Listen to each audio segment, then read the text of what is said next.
Welcome to the Triple B podcast. We are the Buds Bustin' Balls. I am Bauer Tendo, the man with the plan, with the beautiful beard. He's got it all together. This guy to my side over here, his name is Celiac_Matt. You can find him on Twitch, Mondays, Tuesdays, Thursdays, various other days. He streams all sorts of stuff. And, you know, I gotta say, he thinks he's so damn cool and so damn smug wearing that MedCell pullover sweatshirt, whatever that is. He thinks he's so cool because it says Med on it. This is Queens of the Stone Age. Oh, you're talking about Matt still. Sorry. How based are you when we do these things that you're just like, it's all about me? He's saying something about a cool thing. It must be about me. Well, we know what the people are here. Your t-shirts, apparently. And since we're talking about him, the guy that just spoke up, Scott Stevens, who will one day stream, maybe. We're going to keep harassing him until he actually does. And, I mean, he kind of just said it himself. He is so scared of other people and makes it all about himself that he's just got to talk about himself all the time. I mean, he's got his own rant. He usually does our brand. It's all about him. He also Scott runs, world and you're all living in it. He also runs with his underwear pulled up to his nipples. It helps him be more aerodynamic. And we call it sconching. So we are the Buds, and today, whenever you're watching this, we're going to be talking about something kind of different than what we're used to. We're going to be talking about things that are other than games. This is more than just games.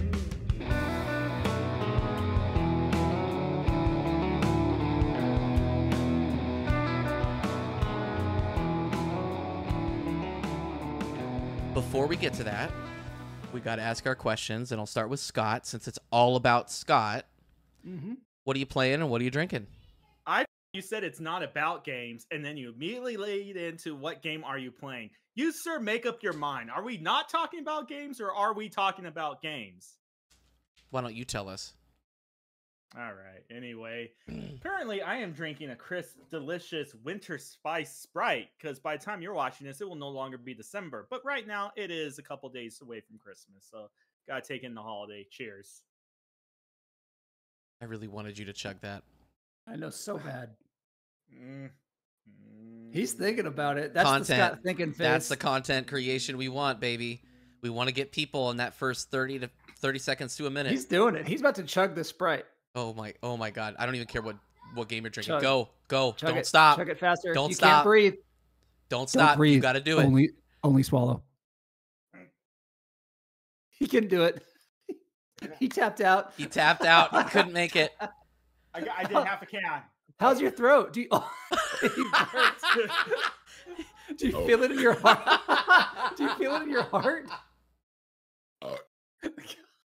Yeah, see, imagine if you drank the whole thing. He wouldn't have... Does your tummy hurt? No, he drank that so fast. I bet like there's a pain in his chest right now. All right, next person. All right. Scott's not going to talk about his games. That's okay. Hi, I'm Celiac Matt. I'm drinking a kombucha in this mug. It's Health Aid Pink Lady Apple. Delicious. Look at my mustache. Oh my goodness, the crackly. Yeah, it's got a crispy boy on this one. All right, I'm playing a lot of games. Rapid fire. Here you go. I'm playing Hi-Fi Rush finally. It was gifted to me. I now wish I could go back in time and say that's one of my top 3 games of 2024 because it kicks all the butt. I beat Resident Evil 4 last night. It is so good. Freaking love it. Already started the New Game Plus, but now I'm wearing a cool gangster suit. I started Dark Tide, which was gifted to me by Chrome, and I had a lot of fun with that. Scott would too. And also a delightful game called Lethal Company, which was gifted to me by Apex. And that is a game that I did not think I would like, but oh my gosh, I'm having a blast with it. I think this group would love Dark Tide together. I think this group would love Lethal Company together just for the little stupid dances that you can do. The game is superb. That's what I'm drinking. That's what I'm gaming. Mike, I need to know, what are you drinking out of today? I am drinking out of my own crock. I actually got my own crock finally. Croc, whatever. And I'm Crockins. And I'm drinking a blueberry lemonade tart polar. It is delicious. And it kind of matches my crock there. Ready? He is. Look at that I like nice. it. I was about to say, is that like what is that on the bottom of your shoe? That's mud because I had to go put the chickens away. Because I'm also a That's Scott Scott's still Sprite showing going. up That again. was not me, people listening. That was not me. That was mud from going to put the chickens away because I'm also a farmer. I want Scott to chug a Sprite before every single podcast. Before we start every single one, I just want him to chug it just to get those burps of pain and agony. Do the whole thing next time. Throughout. Like, it distracted me so much that like I'm done talking about the mud on the shoe that you just drank something out of. Fantastic. What are you playing, Mike? So I am currently I'm going through my impossible run of Dead Space to get that last trophy, baby, get my platinum. And I am actually in chapter 10, and if you know anything, that's darn close to the end. And I've done it, man. It's been rough, but I've done it. So I've been doing that, and I actually started Dave the Diver on my Steam Deck over here and on Steam. And what a delightful game that is. I know I said it before in the group here. It reminds me a lot of Moonlighter, but like in the sea. So I loved Moonlighter, so I'm already loving this. I love the humor. Scott's still all night he's gonna do that now. Go, oh, I made a huge mistake. Yeah, so that's what I'm playing. Dave the Diver and Dead Space, wrapping that up. And once I'm done with Dead Space, RE4, that will be my next platinum. That being said, I want to acknowledge, gaming is great, right, guys? Like, we love gaming. It's not a bad thing. This is not a how dare you play video games and not stimulate your brain with books or something. It's not that at all. This is purely, what are other things? I'm under the firm belief, and we'll talk about this tonight, maybe you guys don't agree, but I'm under the firm belief that having multiple things that you're into, not just one thing, really helps to balance it, and for me, it helps to appreciate the other things, right? So that balance. So my question to you guys tonight is, what are some things that you enjoy that aren't games? I mean, maybe they're game related in some way, but they're not games. They're not video games. They're something else. And Matt, I'm going to throw it to you first, since, Scott got the nice Sprite challenge intro. I'm going to go with you first. What are some things that you enjoy doing? As long as it means I don't have to do the Sprite challenge next week, then I'm perfectly fine going first right here. So it's funny that you mentioned that you at least think it's important to have multiple things at once that you're kind of interested in. I struggled so hard to put together my list of other things that I basically do. And this one is probably somewhat of a cop-out. That's why I'm giving it first. I have 3. This is my sort of cop-out one. One thing that I do generally enjoy, and I can't believe I'm saying this now, is I generally enjoy, with my wife, watching Minecraft YouTube videos. She is super into Minecraft, Hermitcraft in particular, and I was always sitting next to her while she was watching these. And then I just started absorbing all this knowledge and cool stuff about Minecraft. And what really I found fascinating was the characters that people were doing. Like, there's pretty much everything. There's people that are just good at playing that. There are people that are good at building. There's these sort of shared worlds called like SMPs. It's a shared multiplayer world. And again, Hermitcraft in particular. So like my wife would be like, hey, did you hear Scar did this? Did you hear B-Dubs did that? I'm like, I have not. I'm going to go watch it. So while I don't play Minecraft yet, I've been vibing with Minecraft. And in that vein, I've been vibing with Twitch as well. I watch a lot of Twitch, mainly while I'm working. It's video game adjacent. Yeah. Maybe you can say that doesn't count. I don't care. But you're not playing the games, and you're watching somebody else present, right? Like, it's like you're watching a production. And that's the key, is interacting with actual people as they're playing these games. And the older I get, and a lot of that's because I Twitch stream myself, but just chatting with people as I'm working. I'm like, I'm doing my work over here. They said something funny. I'll comment on it. Or they're playing a game that I know very well. And they're like, how do I do this? I'm like, I know that answer. So it's just nice to have that like really non-committal body there while you're working, just to kind of randomly chat while they're doing something cool.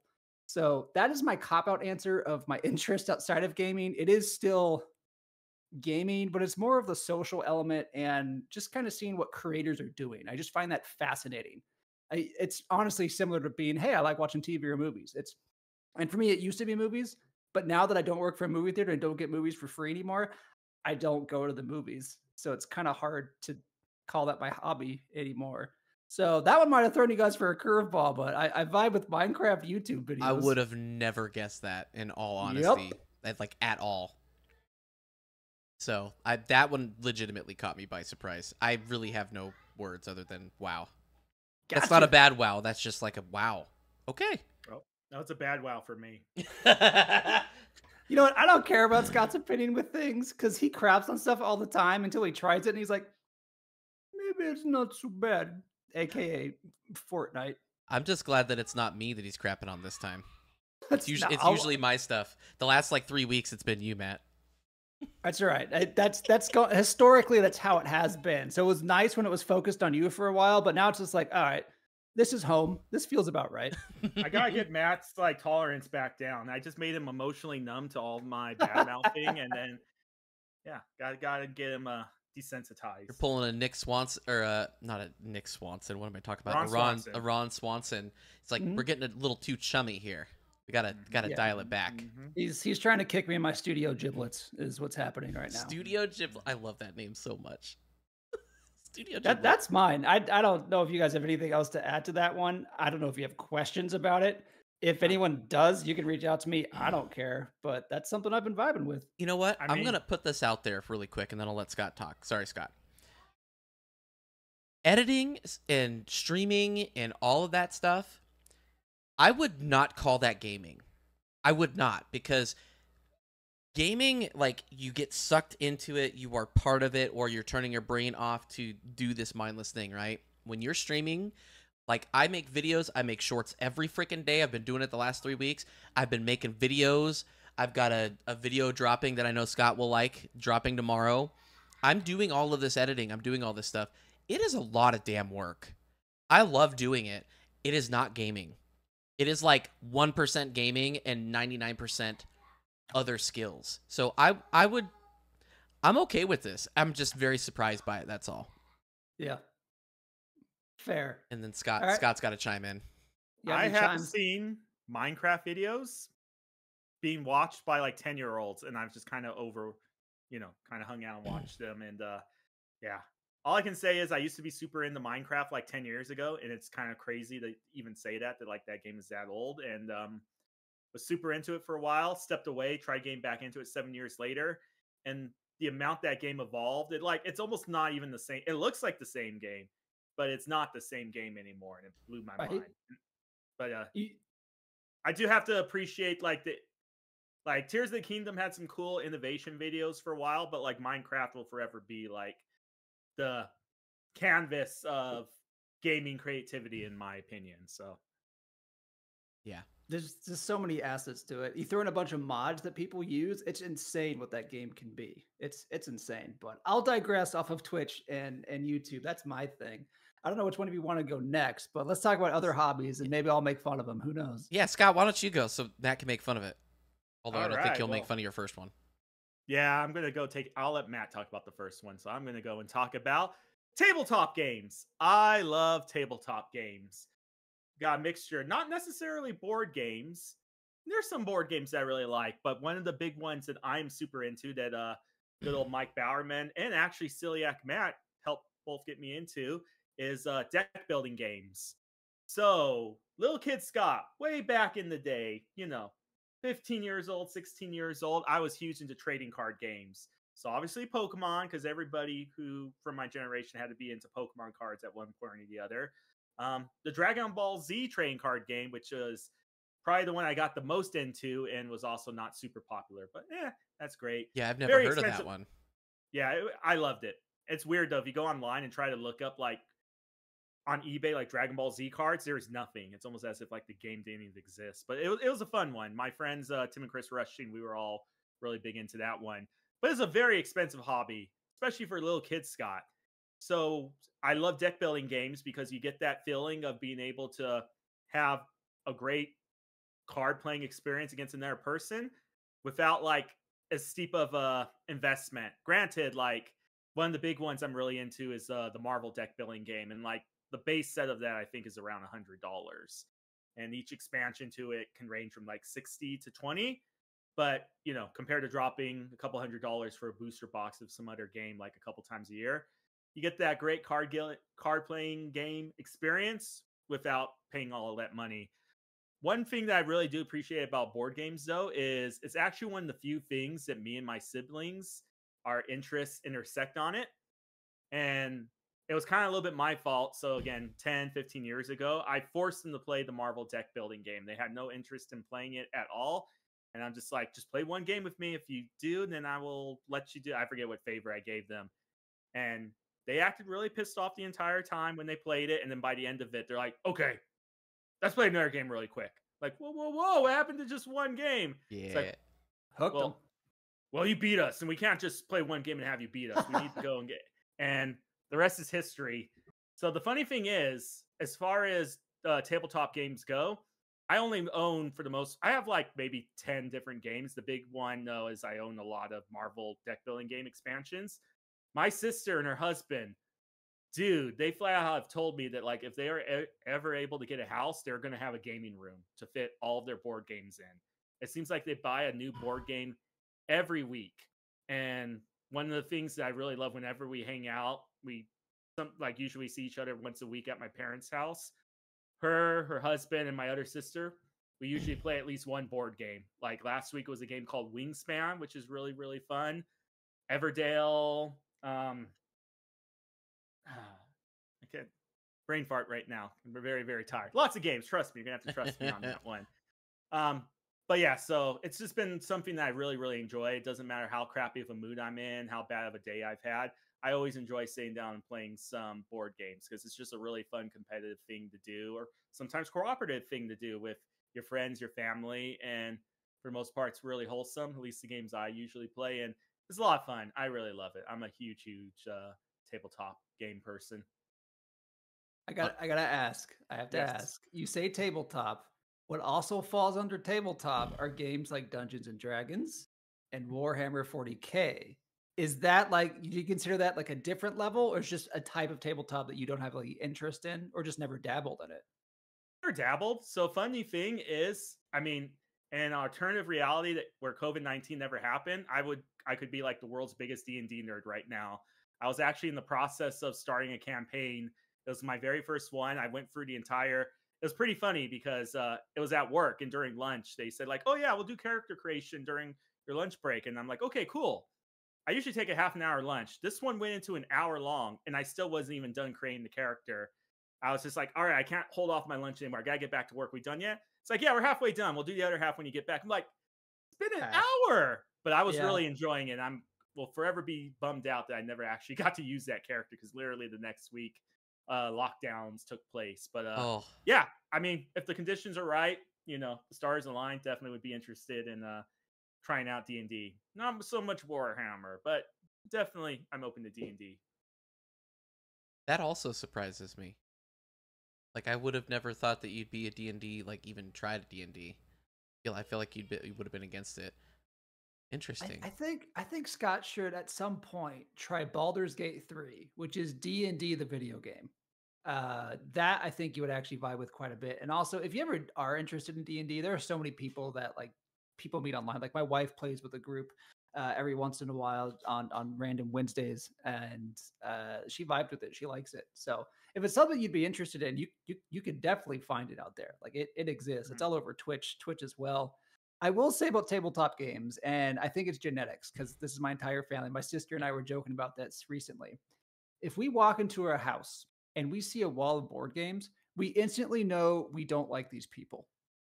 We don't like these people because people that have that many board games think that drinking IPAs is a personality trait, and I hate them.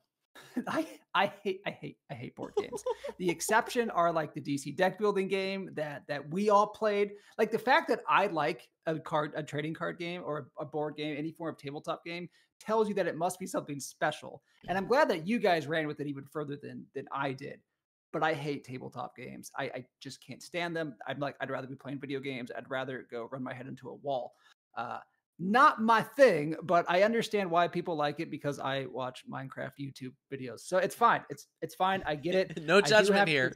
None. But I do have to say this, Scott. I need you to freaking play Marvel Snap. I need you to play this game. I need you to, because you will freaking love it. It is a direct extension of those card games, but quicker and versus other people. Owned by TikTok, aka the TikTok propaganda owns wing Marvel of Snap. Yeah. Like the What? gaming studio who let me go make No, go look up your sources. Okay. And while you're looking up your sources, I do want to say, so I also like tabletop games as well.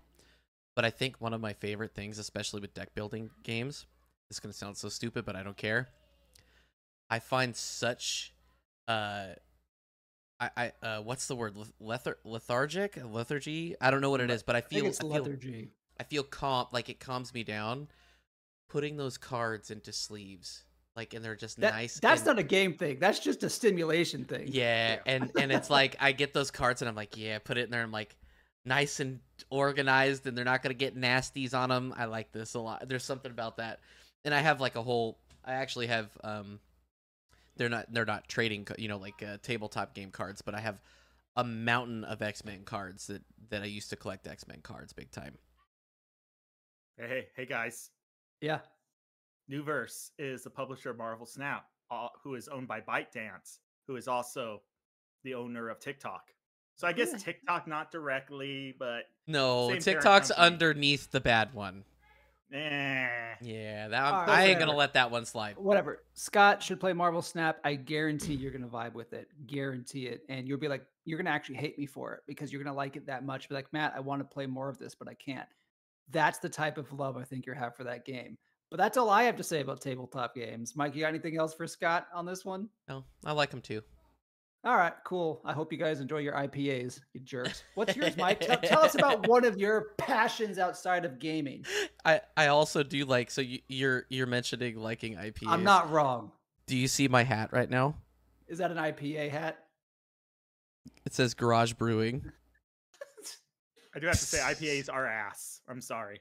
All right, Scott's redeemed a Not little bit. IPA, ASS. Assy beer. Assy beer. I actually don't drink much beer anymore. So my first interest is kind of a weird one, and I mean, this was one of those interests that I guess like I hit a certain age and dad mode hit or something. I don't know what happened, but I just like woke up and I was like, I want to do woodworking. I really liked woodworking in high school, and then I just stopped because I didn't have access to all the cool stuff they had in shop there. And so I picked up woodworking, and I've built a giant shoe rack, which we still have out at the front door. It holds all of our shoes, plus on the top Mike, we put our lamp. Sorry, and stuff. correction. It's not a shoe rack. For you, that's a cup rack. Just specifying with how many shoes you drink out of. That is not a shoe rack anymore. I just need that to be clarified. But continue. Okay, yeah, it's a cup rack, a cup shoe rack. There it is. But I've done that. I have built a chicken coop, which we now have chickens that give us delicious eggs, so we don't have to spend money and give that money to the man. I've done all sorts of things. I built my wife a cool little yarn crochet station where there's like little rods that you can put her skeins on there and roll them out, all this stuff. I love doing it. I don't know what it's like, the creativity of it, and there's a I don't know, like a rigidness to it. And it's so funny. We've been rewatching I've been rewatching. My wife has never watched it. Parks and Rec, and every time Ron Swanson there's woodworking involved, this time around I'm like legitimately like, yes, okay. And I'm like, oh no, what happened to me? I have no idea. There was no precedent to this. It was just I woke up and went, I want to woodwork, and it turned out I was actually pretty good at it. So I love it. I love building these things. Now I'm not into building like little knickknacks and stuff, but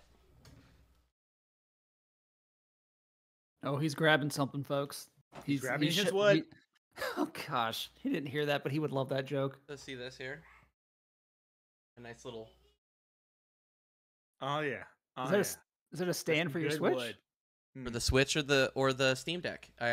My Steam Deck sits on it every week. It's got some felt here, little custom Zelda or Sheikah design here. It's got little things on the bottom there so it doesn't scuff anything up, and it's all custom made. Pretty cool. Like that's the most I've done with like knickknack. But typically I like doing the bigger things, and I'm thinking my next project might be a table. Yeah, I only mess with big wood. Big wood, unlike big meat, big wood's actually good. Big wood is great. Yes.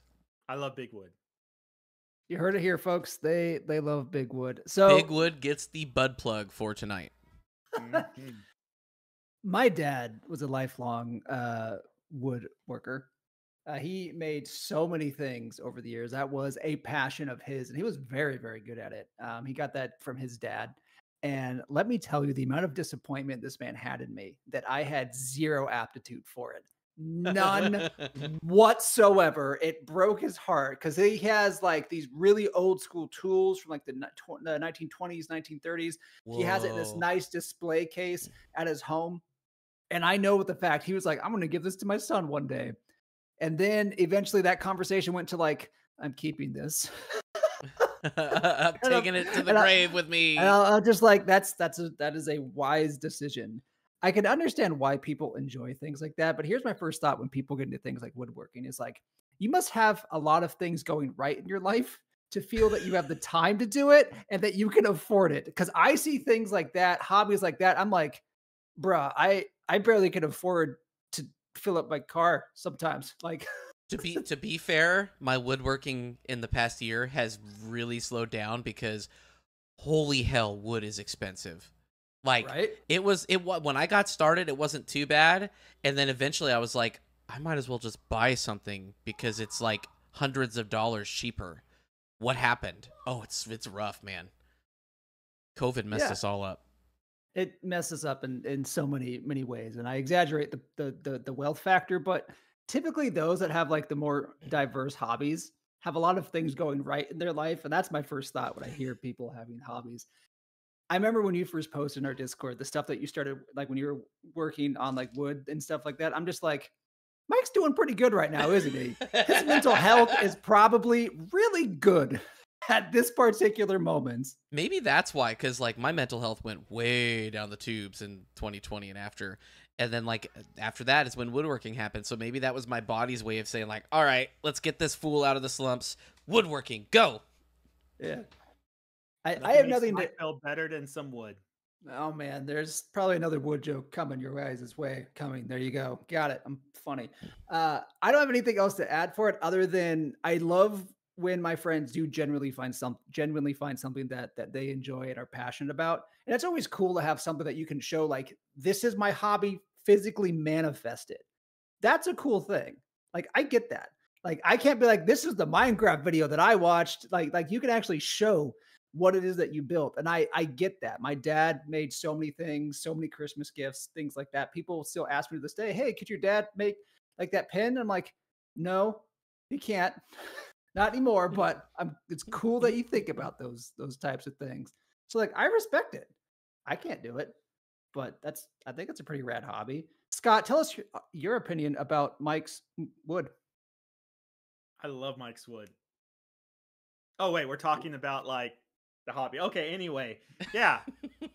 I have to say I don't have a lot of like handcrafted wood stuff. I do have one thing. I splurged to display my records. I have like a handcrafted wood rack that I bought off Amazon, but this was like an actual like you go on there and it's like a 2-month lead time and you can put all the customization stuff. Like it was very, very expensive, but I could tell that like, all right, this is going to be like a quality piece of furniture. I don't know what you want to call it, accessory I got. It's super simple, but super cool. It's just one of those things where you can't really, it has that it factor, something that you can never go replicate by mass producing something in the factory. There's just something about like a person use their hands to put this together and it feels really, really good. I mean, sort of similar, and this is going to come up a little bit later in another one of my hobby things. Like I have a lot of custom framing around my apartment, and I know the framers, they didn't go and actually make the frames, get the wood and paint it and carve it themselves. But again, it's just something that you could go online to Amazon or you can go into a Target and buy a cheapy metal plastic frame. But there's just something about like this was done by a professional, somebody that like this is their livelihood. They're a craftsman. And it's just something about that I don't know. Yes, it's way, way more expensive, but like, I don't know. You just can't replicate that feeling. It's It's like a snowflake to use that cliche line. But I don't know. I totally get Mike, and I have no interest in ever trying to make it myself, but definitely purchasing it or getting cool pieces like that from people to display or collect or whatnot. I totally get that part. That's right. And I My first thought, not my first thought, one thought I had during this conversation is like we talk about the creative avenues now that AI is kind of crouching on, which is concerning in a whole lot of ways. I just thought about that. It wasn't AI, but machines took over a lot of woodworking that people used to do back in the day. Were they as upset about it back then as we are about AI taking over art? I'm sure they were. They just didn't have Twitter to go yell about it. Yeah, they kept all their racism to themselves as well back in the day. That's true too. Yes, nobody was racist because nobody knew. Yeah, but they all hit it very, very well. Stupendous. All right, Scott, I'm going to throw something at you here. You and I both have a shared interest. Let's save it for last. Let's do a 1-2 punch. So I'm going to talk about my other one. I think once we hit our next cycle, we'll hit ours. And I purposefully left that one off because I knew somebody was going to take it. You knew, and so, it won't be shocking. Yeah. So it won't be shocking. This one maybe will shock a few people, maybe not. My other interest outside of gaming is baseball. I love baseball. It's funny because as a kid, like you do like the kids soccer, the kids baseball, stuff like that. I didn't give a crap. It wasn't until I moved from California to Indiana and my life slowed down dramatically in a good way because I had all these forward obligations that just dissipated. I didn't have to worry about anymore. So I actually had this thing called time on my hand. And I'm like, what do I do with this time? What's something that I could enjoy? I used to like baseball. So I just started watching baseball and I'm just like, this is the perfect sport for me because it's the perfect multitasking sport. This is a sport that you can have on one screen as you're gaming, watching TV, anything on another, and you don't miss anything. Some might say that's a bad thing because baseball is a very slow sport. Don't care. It's perfect. I absolutely love baseball. I grew up in a town called Yorba Linda, which was right next door to Anaheim. I grew up going to Anaheim Angel games. So there's a lot of like familiar connection because that was my dad's team. He took me there all the time. He watched those games with his dad. When I go visit my parents, my dad has Alzheimer's and isn't fully there. But when we put on a baseball game, like that's when he actually kind of like chills and just watches it. And that just means a whole lot to me. It's really amplified my enjoyment. So it used to be like, I just need something to do to like, I can do multiple things while doing this to like, this is something I have with my dad and my family here is to enjoy that. And there's a whole lot that you can do with baseball. Like it could be like, I hope my team wins. Yay. Or it could be like, who are they trading for? Who's their manager? What's happening? I'm mad at this team because they have so much freaking money. Dodgers, I hate you. Why do you have so much money? Why are you winning all your championships? I'm so mad that you got Shohei Ohtani. I'm going to cry a little bit in the corner. I love baseball. I think it is the perfect sport. And that is a big hobby of mine. I keep track of it, not to the extent of like fantasy baseball. I have a friend that every year, Matt, you want to play fantasy baseball? I'm like, nope, nah, not for me. But I will watch. I will read the stats. I will read the news. And I just love watching and reading about baseball and hoping my team one day isn't terrible. So that is one That'll of my never happen. non-gaming fans. No. And I say that as a fellow fit. Angels fan. Yeah. That's not going to happen. Sad. Can't believe Ohtani left, but I'm kind of glad that he left because that dude is a once in a lifetime. He earned what he got, which is unfortunate for the Angels. They also earned what they got. They sure did in that situation. But I love baseball. I know Mike will follow, not to the extent that I do. I know you're basketball's like yours. Which I would say like for me, it would be basketball, baseball, where as in like your baseball is your number one, right? Mm-hmm. And I will point out to this day, my oldest son James is 9 years old. He still remembers when we took him to his first Angels game, and he had nachos and a helmet. Yep. And he remembers that. He's like, we need to go back there so I can have the nachos. You know, we laugh. We're like, you sure you're not going to be bored? He goes, as long as I have nachos, I'll be fine. I respect that, kid. That's fair point. You got us. Baseball has so much to offer as well. Like just going to a ball game, even if you're not there for the whole time, like who cares? There's so many baseball games. Some people are like, you got to stay or start to finish. Stay until you're not having fun. Don't care. You can just vibe out like, hey, we got a weekend. Want to go see a game? It'll only take 3 hours and I can get nachos in a hat. Like that's just something that you can do. And there's so much baseball, not just major league. There's minor league baseball freaking everywhere. Where I live in Indianapolis, we have a AAA team for the Pirates. And I go to those games a decent amount. Usually someone's like, Matt, I got an extra ticket. Want to go? I'm like, yep, let's go. And we go hang out. It's fun. I enjoy baseballs. I know Mike's kind of into it. Scott, I know you're not a sports guy, but do you have any memories like not playing, but like going to ball games as a kid?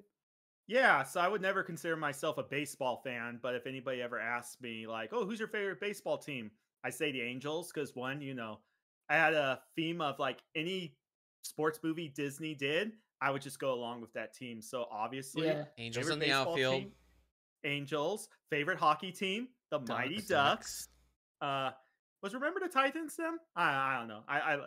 I think it was, yeah, but that Was was it? Yes. that was high school or college, I think. Yeah. Well, that was my favorite college football team. But anyhow, but yeah, reason number two of the Angels is like Matt. Obviously, we live very close to each other, so Anaheim was very close to me as well.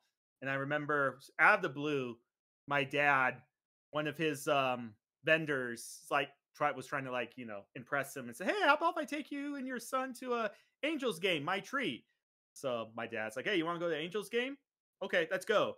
And the dude actually bought like front row tickets right behind I don't know the terminology. Where is it where they go and swing the Home bat plate. at? Home plate. Yeah, front row seat at home plate and like full on VIP experience. It was like literally one of the coolest experiences of my life. So that was at Angel Stadium. So yeah, between those two things, like kind of like, all right, I'll call myself an Angels fan. And this goober, that's right, you Matt, you actually took me to an Angels game in Indiana.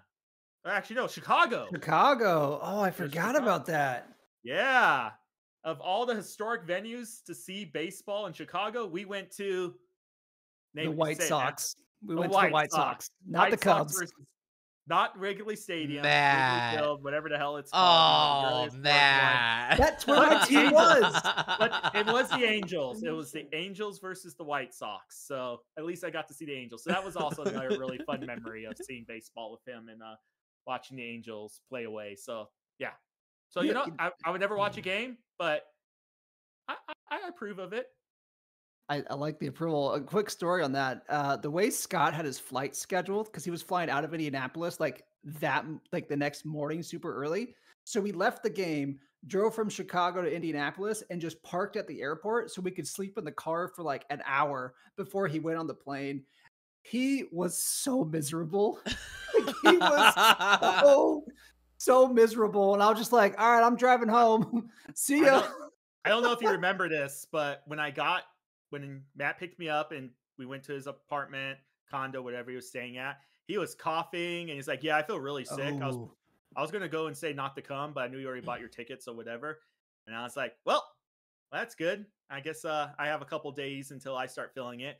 And literally, fast forward while we were staying in his car at the airport, that's when I was like, tickling the back of my throat, starting to go and get that wheeziness. Yep, it's here. It hit me. And yeah, it was like I could feel it slowly progress in me as I'm on this flight. To the point, by the time it was landing, never take a flight if you have a stuffed up head, you have any type of sinus problems or anything. That was one of the most intense pains I've ever had when the plane descended and the differential and pressure was just happening. Pushing on your head. It felt like what's that show? Crap. The guy with Omni-Man. Invincible? Oh, yeah. The head popping. I felt like the dude at the end, like it was bad. But yes. I forgot all about that. Thanks for bringing it up. I actually either forgot or didn't know all that. So one, I am genuinely sorry. But two, every time I'm around you, you get sick. And I'm not sick that often, which is funny. But I remember at one point where I was visiting California, we were staying at my old house, my parents, and you got like food poisoning that day. That was like one of the worst, worst 2 times I've ever gotten food poisoning. Man, I'm glad that basically my presence is what makes Scott's body physically shut down. Every time you've seen me, you haven't gotten sick, right? I don't think you. No, you haven't. Every time, and we've hung out for like days at a time, going to places where I got sick, but you did not get sick. So I'm like the antibiotic, and you're the virus, I guess. I don't know. I mean, you could just see between the two of you, one of you looks significantly more dirty than the other, so it's hardly a surprise that that's the one I get. It's getting people sick, but yeah. Move on. It's all right. I never leave my house now anyway, so I'm never sick. All right, we talked enough about baseball. I want to hear about Scott's other interests. Lay it on us, Scott. Let's go. My other interest. So this one's going to be not really a cop out, but any one particular thing in this category, I don't think I could talk enough about. So I'm just going to do a variety. And that's just in general, I like collecting things. I have lots of really weird, random ass things I like collecting. One thing that I got into recently, again, I kind of mentioned it earlier in this podcast, is Pokemon cards. I just randomly heard that they came out with a set of Pokemon cards that has a card of every one of the original 150 Pokemon. And I'm like, I don't give a shit about the new Pokemon, you know, what are they up to? Pokemon 900 or whatever. But the original 151, those will always be my jam. So I'm actually currently trying to like collect every single one here. Got my little binder going, trying to build up. Wow. I didn't know you had that. Yeah, Got baby. some pretty rare ones in here. And for those listening, not watching, he's showing us his cards. He's showing us his deck right now. Yeah, I'm probably not gonna ever really play it again, but like these are my favorites. Like these are pretty rare. Dude, but they're, those like, look full dope. artwork. Pokemon cards have gotten a lot cooler since back when I played them. So that's something that I've been getting pretty into lately. Some other random ass things I like collecting. I like collecting alcohol. Like, and it's funny because people hear this and they just assume it's like, oh, that's just buying bottles of random whiskey or whatever, and he probably drinks them all the time at home. I don't drink a lot at home. I drink socially when I'm with people, but I don't ever drink when I'm by myself. What I'm talking about is it doesn't even have to be expensive bottles of alcohol. It just has to be a bottle of alcohol with a story, with character. So like Slipknot, one of my favorite bands. One of the band members came out with his own brand of whiskey right around the time I went to see a Slipknot concert with my friend Chris.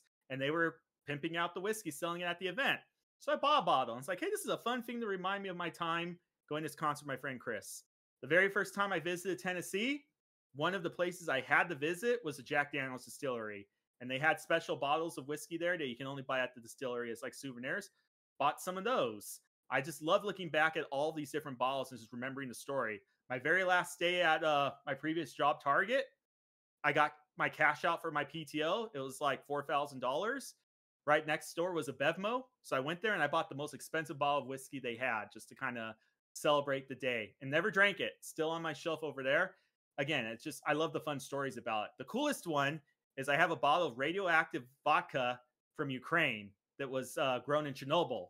And that's just a whole story. I could literally talk about this bottle for 15 minutes and how I had to basically smuggle it into the United States because it's basically like legally the only place you could buy this bottle of whiskey is the United Kingdom. So I pretended I lived in the UK, had it shipped to a UK address, and tried to go and get it shipped from the UK to the US, which is impossible. So I ended up having it shipped from the UK to my jobs, my current place of employment, European Union location in Germany. And then like 6 months later, I reached out to somebody at the German office and like, I'm going to get this bottle of whiskey or vodka. Hide it for me. I'm going to try to visit there eventually. 6 months later, I got to visit that location, went there, grabbed my bottle of vodka, hid it in my luggage. So anyway, so big story, a lot more to that than that. But yeah, so whiskey, I love it. Collect lots of Lego sets. Hang on. I need to talk real quick about how you just indicted yourself. Thank you. I know you just. It's actually not. It's actually, it would have been illegal trying to ship it, but if it's on you as a carry-on. Okay. No, not carry-on. It's actually 100% legal if it's a check-in. You can't have it as carry-on, and you can't ship it because you have to have some crazy $10,000 exporter alcohol license. But there isn't anything bad about actually carrying it on you and your check baggage. So you just hid it just because you wanted to hide it. I like how you were ready to just completely move away from that story and talk about Lego. And Mike and I are like, no, we're talking about this. And I'm also thinking too, you said it's radioactive vodka. Maybe that's why your tummy's always sick. Maybe I should get like the... When you go to bed at night, do you need a nightlight or is there just a strange glow in your room? I like calling it radioactive, but one of the big things about it is it wasn't made by a distillery. It was made by a group of scientists from the UK. And they were actually advocating to like, not all Chernobyls should still be like quarantined. There's some areas where it's returned to normal. And so to kind of prove their point, they start an apple orchard. And for all you alcohol nerds out there, when you distill vodka, it removes the heavy elements from whenever you do it from. So they basically said like, for one, it's safe to grow apples here. Two, even if you are iffy about it, it removes the heavy elements. And so whatever radioactiveness is left in it is gone. and they basically sold this vodka to kind of like fund the research to kind of like encourage Ukraine government to use this land. Sadly, like a year later, that's when the Russians invaded and they actually like completely decimated that entire area and burned down the orchard. So I have a very rare collector's item. It's one of those weird things where I don't say that with pride. It's very sad circumstances with that. But that's probably like not just the crown jewel of my alcohol collection, but just like one of my favorite things I own in general. Moving on to more lighthearted things. That's a crazy cool story though. Yeah. I own a lot of Legos. I guess that's very underwhelming as a follow-up. That's your finish. You probably should have led with Legos and ended with radioactive vodka. How about this? I will end it with posters. And you may say to yourself, that's a lame-ass thing to end it with. But if you look, hey, for all of you observant viewers out there, what have you seen behind me for every single podcast episode I've recorded? That's a poster. And you may not be able to make out what the hell it is. If you can't make it out, that is a Misfits poster from their Halloween concert they played last year, signed by two of the original members of the band, Jerry Onley and Mr. Glenn Danzig himself. So obviously I had to get that bad boy autographed. You can't see it right now, but that little bit of red you see, that poster was from Them Cricket Vultures, as me and Matt talked about in the previous episode, one of our favorite bands of all time. We actually went to their album release concert.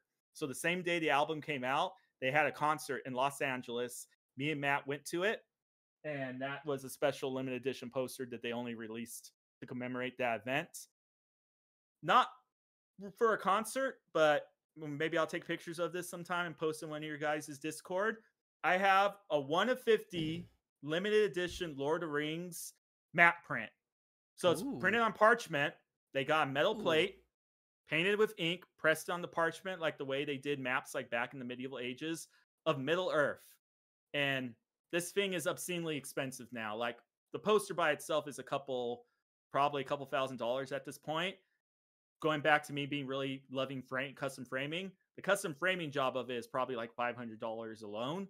And I could keep talking on and on. Like, again, that case is something like for that thing, that's like something that's actually expensive and valuable. But there's posters I have that maybe are only worth $100. I framed them though. I did a nice job on it because again, it's about the memory. It's about the story. You got your radioactive vodka.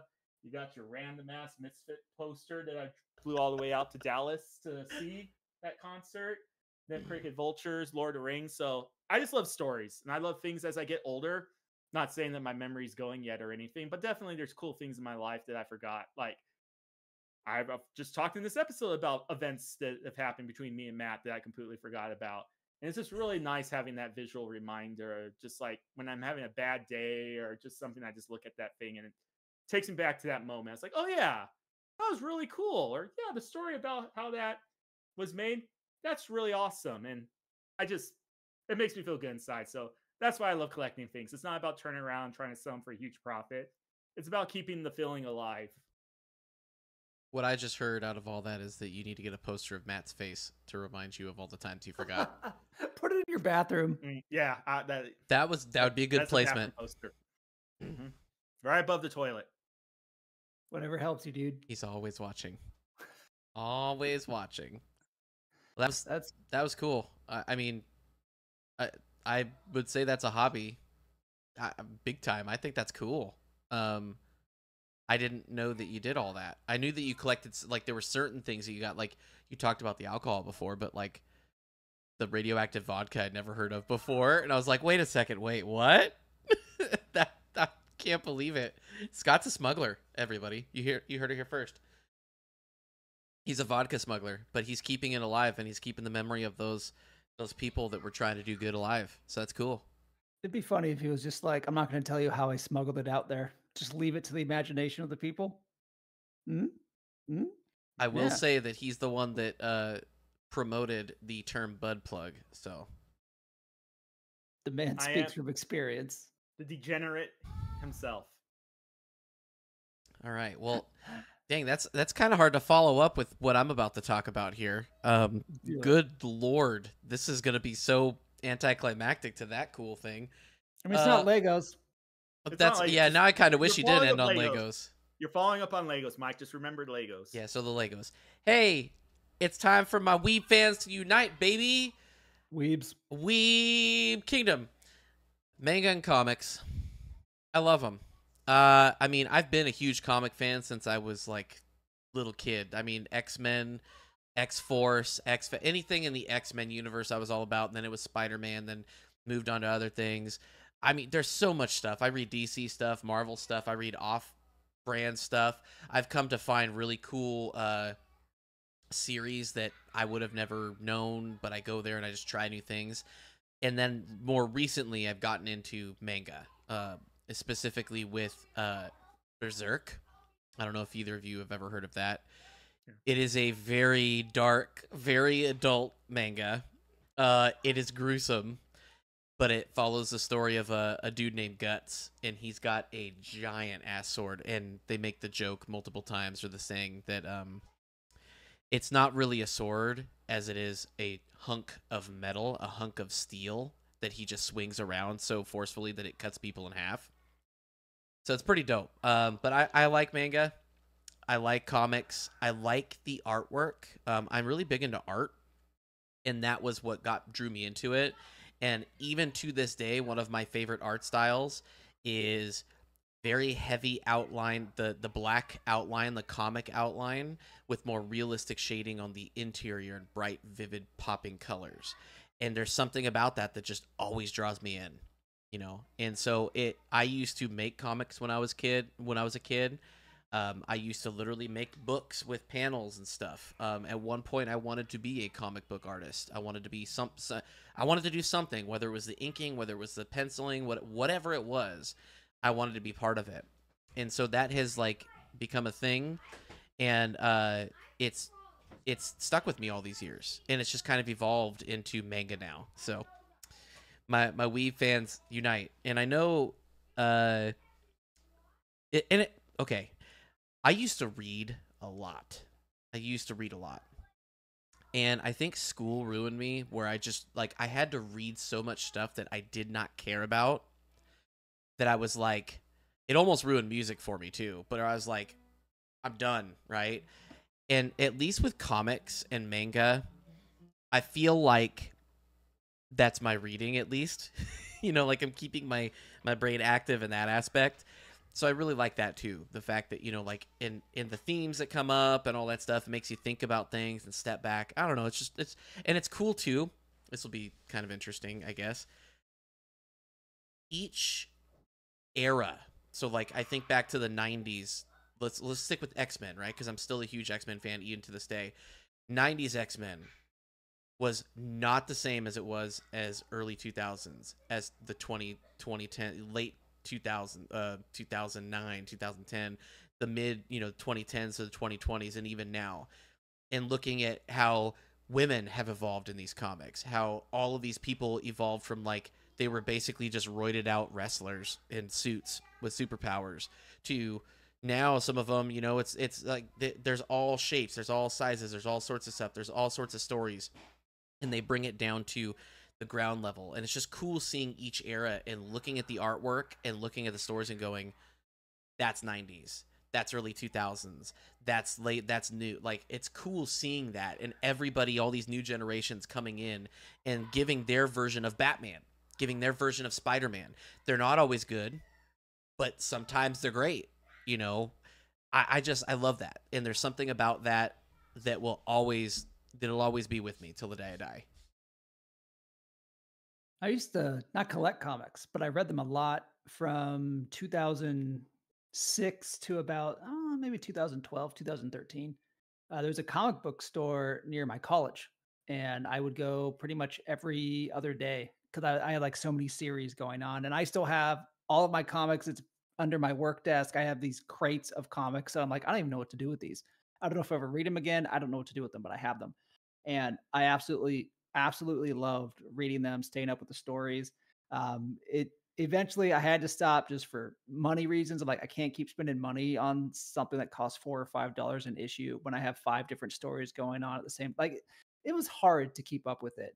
But I was obsessed with comics during that age, and there were so many good things. Like one reason that like the MCU was something that I enjoyed so much, and wish I enjoyed as much as I did now is like a lot of the comics I was reading at that time, that was what the MCU essentially became.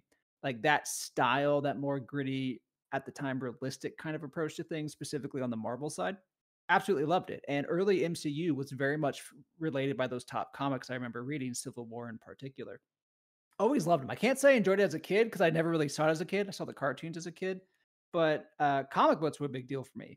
Mangas never got into. I read a few at school. Manga's one that I just couldn't, even if I wanted to, I couldn't keep up with it because of just how much there is, and how much money it can be. But one thing that I've always been interested in but haven't done is like Marvel has this paid subscription where you can get like all these comics on like your phone and tablet. I keep saying I'm going to do that one day, and then I don't. I'd like to, and maybe pick up where I left off back in 2012, 2013, perhaps. Yeah, I forgot. It's like Marvel Plus or something like that. Or yeah, Or I know like what Marvel you're talking Now, about. something Yeah. like that. So I am interested. It's a matter of making time for it, but I think that's a cool thing. I can't speak for the mangas, but I used to love comics. I understand completely why people love comics. I understand why people stop reading comics as well. But the art always draws me in. And one thing that always drove me nuts is when like there's a comic that you're really enjoying and they change either the writer or the artist, in particular the artist, and you're just like, this doesn't feel the same. Like it could be like a massive like downgrade in certain instances, and that always gutted me. It's just like I like what's happening. I don't like how you're portraying it visually.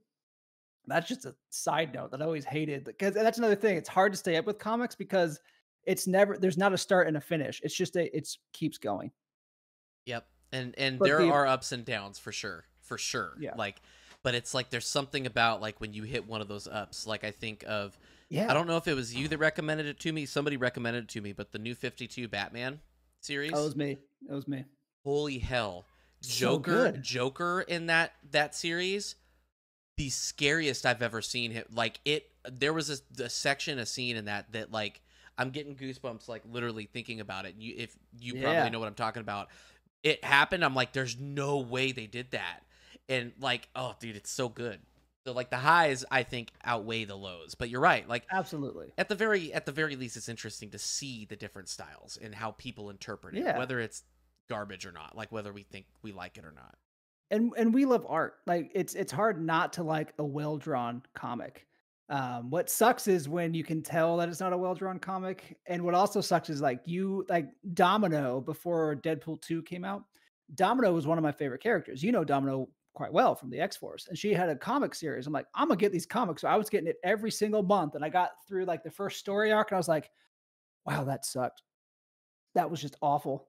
And I tried this somewhat recently the last couple of years. I'm like, this is really bad. So the lows hit, but remember those highs is pretty cool. Scott, were you ever a comic book reader? I never got into comics, which is really weird considering how big of an MCU guy I was, or in just superhero movies in general. So something I always felt a little guilty about. And I know you were always pimping out certain comic series to me. I do own a couple graphic novels. So like first one I ever bought and the best one I ever bought was Watchmen. And I have a few more like Batman Year One. As far as manga goes, and not like I needed more material out there in the open for people to go and make fun of me for. Of all the things, I only read one manga, and technically I didn't buy it. I just like pirated. I'd find sites online. And, more smuggling. I stole it. I smuggled it. All right. Your only clue is Naruto. He's Naruto running in front of his camera. Oh my god, Naruto!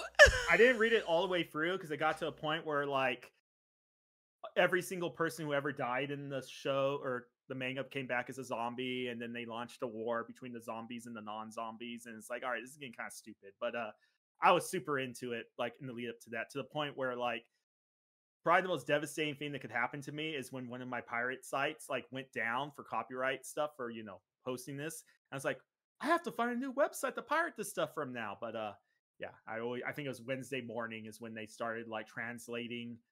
They released copies of it in Japan, and then they did some quick translations and posted online. And yeah, I got super huge into that for like a year or two. So I can feel the manga part. And to credit where it's due, man, Naruto was my gateway drug into anime. So I did literally the same thing where I was super into it like you, Scott, and then it got to a point where I was like, all right, this is dumb now. And so that's what, but then I started looking at other anime. I was already hooked by that point. So, Yeah. okay. Respect I'm there. gonna pull a Scott Weeb. All right, there you go, Scott. All Well, right, let's comic pull books, us out of the manga, I like weebness. it. Let's We're pull gonna move on us to out of the something weebness. of pure machismo, pure adrenaline. This is Scott and I. We're gonna go 1 and 2 on this one, and honestly, I don't think we should spend a lot of time on this one because we've dedicated a whole podcast to it. Scott and I are still to this day, and Mike, massive professional wrestling fans. Massive. If you've listened to the previous podcast, Scott was watching the first out of all of us. I came in around 2003. WrestleMania 19 was my drug, my first hit of that drug, if you will, and I've been watching ever since. Since then, I've moved from WWE to AEW, which is my preferred wrestling company. And to this day, I still go to wrestling shows, not just big shows, but local shows. A couple this past weekend, I went to a local show. It's called White River Wrestling. One of my friends is a wrestler, owns that company, puts on the shows. He's a great dude. Jake Oman, there's a shout out for him.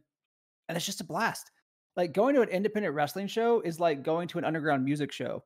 It's just like nothing you've ever seen. It's fun, it's intimate, it's loud.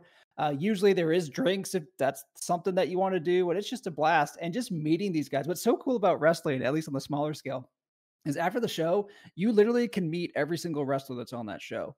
Big or small, they're there and you can meet them. And I've made friends with several of the dudes. Like we went on this weekend and there's this guy, his name is Jack Vaughn, and he's actually gotten really, really popular on TikTok. And I recommend you follow him, the vet Jack Vaughn. He kind of pokes fun at like independent wrestling while being independent wrestling. It's very tongue-in-cheek type stuff. I like it. Thigh slap. Now, this guy's like 6'7". My wife and I were sitting down waiting for some friends to come to the show. And I look over and there's he and his wife waving at us from a distance, calling us over because of past conversations. We showed up and the first thing they said to my wife is, we chatted last year and you recommended Vampire Survivors. That is our most played game of 2023. The 6'7" wrestler and his wife, Vampire Survivors was their most played game. It's just cool to make those relationships.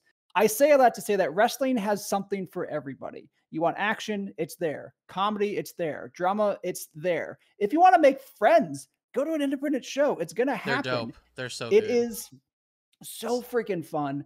I still love wrestling. It's not like just because I want the good guy to win, the bad guy to lose. It's because you get invested with the people, the work, the talent that they're doing. An absolute blast.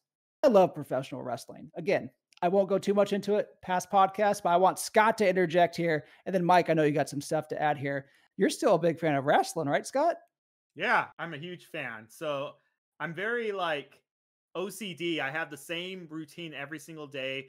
I go to work, do my 2 hours, take my break, and I have like 4 websites I always go to in order and see the updates of the day. And one of them is a wrestling website. I won't go and say their name because they're actually a really shitty website. True. They're just the ones that I've been going to for over 15 years now, and I'm just used to it. But we'll not give them a shout out here. But I always got to see my wrestling news every day. I love my wrestling. I still have a pretty good size of wrestling Blu-rays I have. You know, I just watch randomly. I am a huge fan. As far as like the size of shows I've gone to, I haven't actually been to a really small indie one like Matt has. Probably the smallest is the one I went to earlier this year with Mike. Yeah, I want to say it was maybe like 5,000-6,000 people there. I actually have taken the time to figure out like what is the closest small indie wrestling company near me. I was going to go and buy tickets to see their show a couple weeks ago, and then I found out it was the same Saturday as my company Christmas party. So it's like, oh, that doesn't work out. But they're doing their show fairly close to me in February, so looking forward to checking that one out. But yeah. And I've mentioned this before, but this year has been like the year of Scott living in excess to make up for COVID-19. I've gone to a total of 9 wrestling shows. It's been pretty gnarly. I don't regret a thing, but I don't think I'll ever go to 9 wrestling shows again. But yeah, at least next year, I'm planning on going to at least one big wrestling thing traveling for. I'm actually like not fully on board, but kind of considering going to Philadelphia in April, not to necessarily see WrestleMania, which that's where it's going to be at that year. But the really cool thing is, whenever WrestleMania comes to a town, a bunch of other wrestling companies show up as well. You know, it's a little bit of being vultures and opportunistic, but Yeah, they know that like, well, there's going to be 100,000 wrestling fans in town. Let's put on a show. We can definitely find an audience. And like again, going back to me and Mike, we saw 3 wrestling shows in the span of 2 days, and they were all pretty good. And if we really wanted to go all out, we probably could have caught a couple like, you know, 3, 4 more shows around that time Oh period yeah. as well. Oh, So that would have been so exhausting though.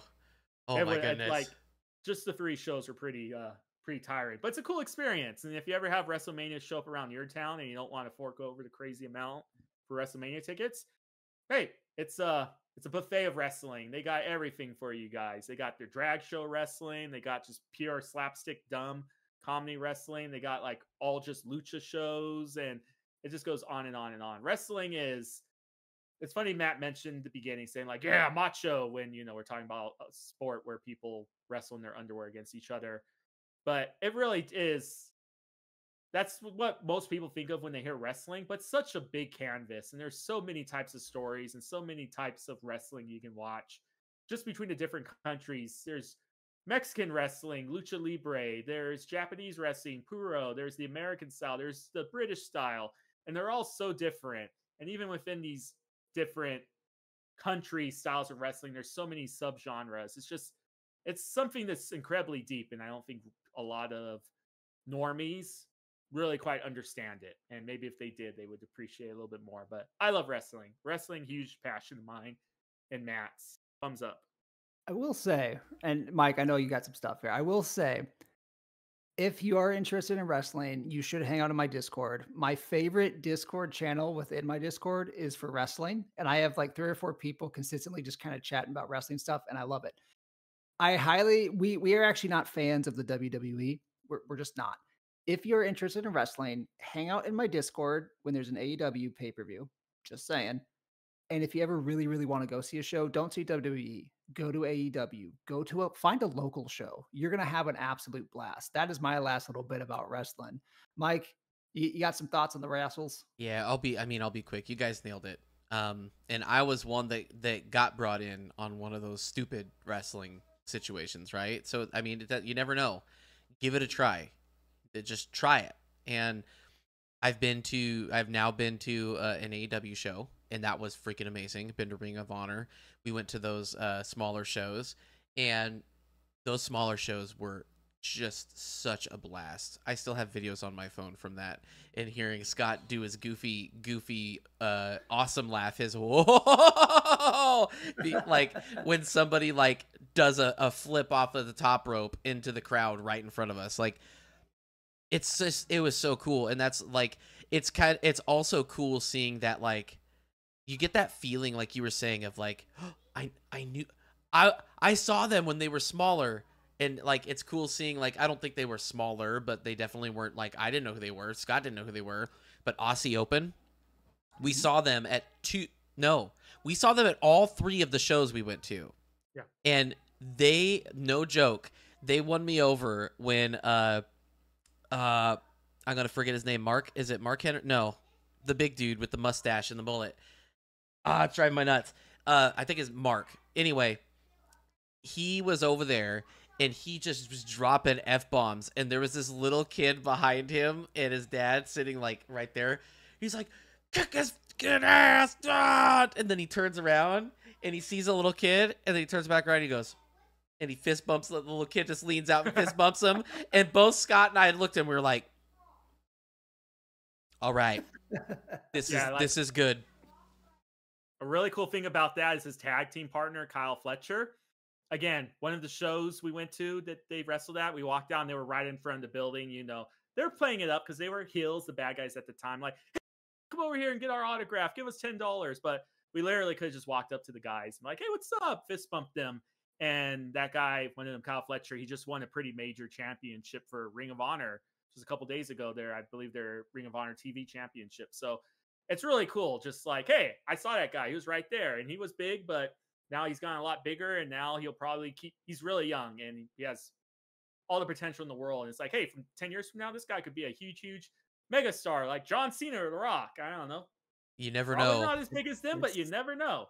It's a cool feeling. It's cool seeing it. Is. It's just cool. Especially on the even super smaller scale. Like I've mentioned before, I saw Ruby Soho before she was signed with WWE. I saw Jake something before he signed with Impact. I saw the Outrunners, who are now tearing up the independent. They're signed by AEW. They're a goofy tag team that's all over the place now. Like it's cool having seen guys like that. It's You root rad. for him, But you know. You but root for him. you do. And what I root for is Mike Bowerman telling us his last hobby he wants to share with the Yeah. class. Last thing, and it'll be quick. It's music and music production. And it's funny because at one point, I went to school for it, and it almost ruined it for me because of just everything that had to do with it. And I once tried to start my own business doing music production and recording people and doing all that stuff. I forgot. Yeah, and I ended up not doing it because the more I dove into it and realized, like, if I want to succeed, the stuff I'd have to do, I was like, I don't want to do that. And plus, I don't want to ruin this thing that I love. But you may wonder, hey, that cool intro song to every one of the Buds podcasts, that's all me. I did all the instruments there. You may think that Scott is the one that actually sings the Scotty Porta Potty Rant song and made that. And valid. That was me. Everybody's favorite, I heard you had a question. That's me. Our end song. So all the music that you hear here, that's all my stuff. If you check out my Twitch, I got my own custom songs up there that I've done and remastered and remixed and done all sorts of stuff too. I just love it. There's something about it. I love the creativity of it. I love the creation, kind of like what Scott was saying with like the woodworking or with like anything like that, just like getting that craftsmanship, right? I make a song and it's mine. Whether I want people to like it, sure, but whether people like it or not, it's still mine. And nobody can, take that away. Like, it is my song. So I'm really big into that, and that's a huge deal. And I do that with all, I'm a creative. I like the creative making stuff, having something tangible that I could look back on and go, I'm proud of that one, So that's it for me. Music and music production, which, I mean, to the surprise of nobody, I guess. That's been around for a very long time. Yeah, it's worked in my favor. Not that I use it anymore, but I learned drums because of Bauer. Slightly Rock Band, but mainly Bauer. Actually, everybody learned a little bit from Rock Band. They really did. I had kids come up to me when I was drumming for a church. Like, can you teach my kid? I was like, no, I'm not going to. But buy them Rock Band. All right. Well, I know we went pretty long. I don't know if we want to hit those other points or just kind of wrap things up. No, let's just wrap it up. Let's get right to our favorite, the Bud's favorite section. The brand. The brand. So the brand. You guys are awesome for listening this long, and the fact that you do listen at all is awesome. But you should share the Buds Bustin' Balls podcast with anybody and everybody that you know. Like this video, subscribe, share it with people. I'm doing my damnedest to try to bring in them subscribers. He's trying. I'm working, man. As of the last 2 weeks, we've gone up. I think YouTube was telling me in the last 28 days, the subscriber count has gone up over 1,000%. So I'm like, hey, that's a really big, ridiculous number, but I'll take it. But you should share it because you love us, right? And we love you. Always check out. You gotta love the brand, right? So share the brand. And that being said, that leads us to our next favorite segment. And what would that be, Matt? Yeah, that is the viewer question where you, listener, can submit a question. And if we like it, we're going to ask it. Heard you had a question. So many questions. Why don't you ask your question and the Buds will bust an answer for you. So we have in most of our things, and I haven't seen it on YouTube in a minute, there should be a link to a forum that you can submit questions. And if we like it, we're going to put it. So this is a question that you, Mr. or Miss Viewer, can put to us. This is a question for Scott as posed by a human. And the question is, why have you not started streaming yet? Very valid question, Scott. And I refuse to answer it because when I hear a human, I feel like that's the exact type of response an AI would use if it was asking a question. AI, mind your own damn business. I don't have to go and justify to you anything to you, AI. Assuming you weren't an AI, which I know you are, and you were a human, I would say the response is, I just haven't got around to it. Last time I was at Mike's house, he tried to go and further encourage me to do it. He's like, it's super easy. This is, I think it's called OBM or ODM. OBS. He's like, it's super simple. You just do this, this, and that. And he's just showing me the program. And I'm just like, have you ever watched Cloudy with a Chance of Meatballs? Yeah. There's a scene when the dad is on the phone with the main character. And he's like, oh, you just go and put it in the flash drive and you hit this and this and that. His and eyebrows. And that was me watching Mike on the computer trying to figure it out. But I also did offer to help. And I have helped. I have helped people in this podcast, right, Matt? Correct. And here's the stupid thing. This mic, this is like $150. This is for streaming. I have a $200 capture card somewhere around here for streaming. I bought this stupid laptop, like $100 or $1,500 for streaming. I have all the stuff. I just need to go and like sit down, spend a day to figure it out. And it's just every time I'm at home, like, all right, I have a whole day. I have nothing to do. The first thing doesn't come to my mind is that's learn how to stream. It's like, all right, time to play some Fortnite. So in a way, this is kind of your guys' fault. I get it. But I will I really want to get to it for no other reason than I'm super annoyed I've spent so much money to do it and I haven't done it yet. Money is a big motivator. But it's a work. It is. But yeah, so it's on the agenda. It's on the agenda. I'm happy to hear that because one, that capture card is my old capture card, which I got from Gooden via a trade exchange. He's like, hey, Matt, I have an extra capture card. Do you want to buy me? I think it was the Wii U. Do you want to buy me Wii U Smash Brothers and I'll give you this capture card? I'm like, yeah, dude. So that was a capture card I got for a Smash Brothers game. Yes. Did you get a new capture card? I sold your capture card and used the money to buy a better capture card.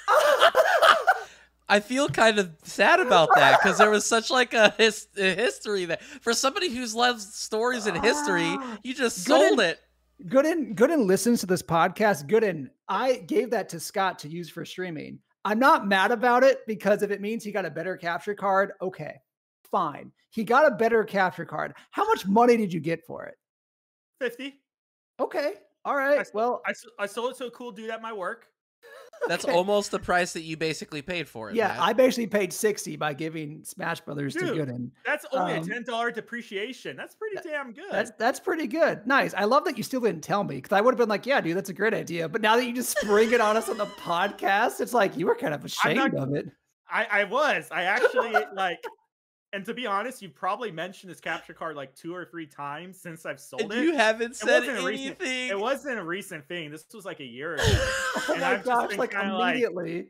And I was just like, yep, still got the capture card. All right. Scott, thanks again, Matt. I like too that you even lied to when you were down here and we talked about it. I was like, yeah, you got that capture card Matt had. Yeah. Like you even lied to me that it had no. You have been like, oh, so you sold it, huh? 1 second. I've been getting a Discord on my phone. Matt, he sold your capture card. Let me tell you why I'm okay with this. Scott, do you want to know? You validate this. I'm glad that you are. Do you want to know why I'm okay with this? Well, why 2 reasons. Okay? One, if it means you stream, cool, I'm happy. 2, I asked the question. That was my question. I am a human. How dare you? How dare you pull a Scott? I am the only one standing with any kind of honor left. Does that mean Matt is an AI? Yes. Is he a deep fake? Yeah. No one else would have this mustache. Do we really know what Matt looks like? Think about it. Think about it, Scott.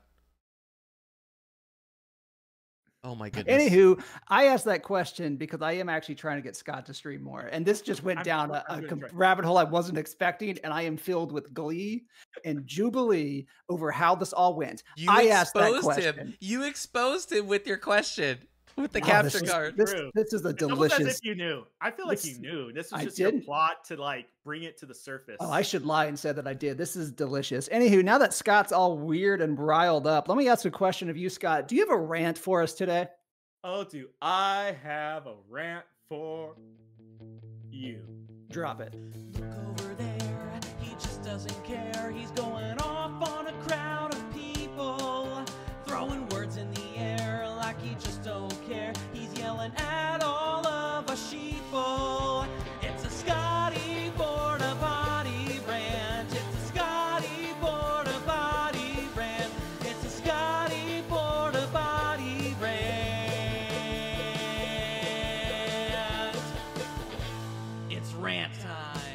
Let me tell you something, potty maniacs.